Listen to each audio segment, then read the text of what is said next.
Hello defence listeners, स्वागत है आप सबका एक और नए डिफेंस वीडियो में, जिसमें हम बात करने वाले हैं तेजस के इजिप्ट को एक्सपोर्ट को लेकर। जहां इजिप्शियन एयरफोर्स द्वारा 70 के नंबर में लीडिंग फाइटर जेट को प्रोक्योर करने को लेकर LCA तेजस में इसका पोटेंशियल देखा जा रहा है और इसके लिए इंडिया और इजिप्ट के द्वारा डिस्कशंस भी स्टार्ट कर दिए गए हैं। जहाँ भारत द्वारा इजिप्ट को LCA तेजस के अलावा आकाश मिसाइल सिस्टम, ALH ध्रुव और 100 एंटी एयरफील्ड वेपन का भी ऑफर दिया गया है और इजिप्ट की तरफ से इन सभी इक्विपमेंट की पोटेंशियल परचेज को लेकर टॉक स्टार्ट की गई है। लेकिन इन सभी में से LCA तेजस को अगर इंडिया एक्सपोर्ट करने में सक्सेसफुल रहता है तो ये इंडियन डिफेंस मार्केट में भारत की सबसे बड़ी छलांग होगी, क्योंकि जहां कंट्री 12 to 16 फाइटर जेट को भी एक्सपोर्ट करने के लिए बहुत ज्यादा मेहनत कर रही है, वहीं अगर इसका फर्स्ट एक्सपोर्ट ही 70 फाइटर जेट का होगा तो ये बहुत बड़ी अचीवमेंट होगी। लेकिन यहाँ पर एक चीज समझना बहुत जरूरी है कि आखिर इजिप्ट को इतने बड़े नंबर में एक लाइट वेट फाइटर जेट की जरूरत क्यों है, जबकि अगर आप इजिप्शियन एयरफोर्स को एक्सप्लोर करोगे तो आपको इजिप्शियन एयरफोर्स के बेरे में अमेरिकन इन्वेंट्री से F-16 की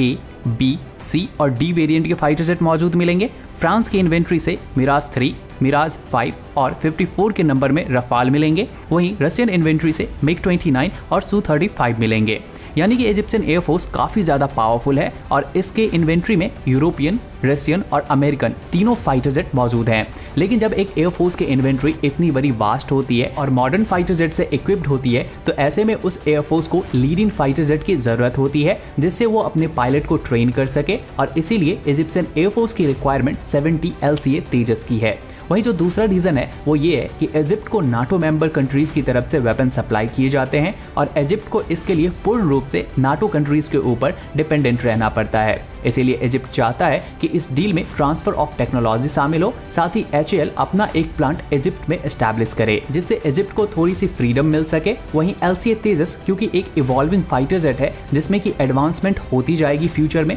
तो इजिप्ट द्वारा फ्यूचर में अगर रडार, वेपन सिस्टम या कुछ भी इंडिजीनियस सिस्टम बनाया जाता है तो वो बड़े आराम से उसे LCA तेजस के ऊपर टेस्ट भी कर पाएंगे और यूज भी कर पाएंगे। भारत और इजिप्ट के रिश्ते हमेशा से ही बढ़िया रहे हैं और अब भारत और इजिप्ट डिफेंस के मामले में भी अपने टाइज को और भी ज़्यादा बेहतर करने की ओर काम करना स्टार्ट कर दिया है और इसकी शुरुआत PM मोदी सर के इजिप्ट विजिट से स्टार्ट होने वाली है, जहां इस डिफेंस डील को लेकर और भी ज़्यादा बातचीत आगे बढ़ाई जाएगी। लेकिन यहां पर HAL को बहुत ज़्यादा एक्टिव रहना पड़ेगा, क्योंकि ये भारतीय डिफेंस की सबसे बड़ी एक्सपोर्ट डील साबित हो सकती है और HAL को इसके लिए अपनी जान भी लगानी पड़ेगी, क्योंकि LCA तेजस के इस एक एक्सपोर्ट डील से भारतीय डिफेंस मार्केट में अपना लोहा मनवाने उतरेगा, जिसके बाद हमें लगातार और भी डिफेंस डील होते हुए दिख सकते हैं। साथ ही अगर इजिप्ट LCA तेजस की प्रोडक्शन लाइन को अपने यहाँ शिफ्ट करवाता है तो ऐसे में हमें फ्यूचर में इजिप्ट को तेजस MK2, AMCA और TEDBF को भी एक्सपोर्ट करने का मौका मिलेगा और साथ ही इजिप्ट हमारा एक अच्छा डिफेंस बायर बनकर उभर सकता है।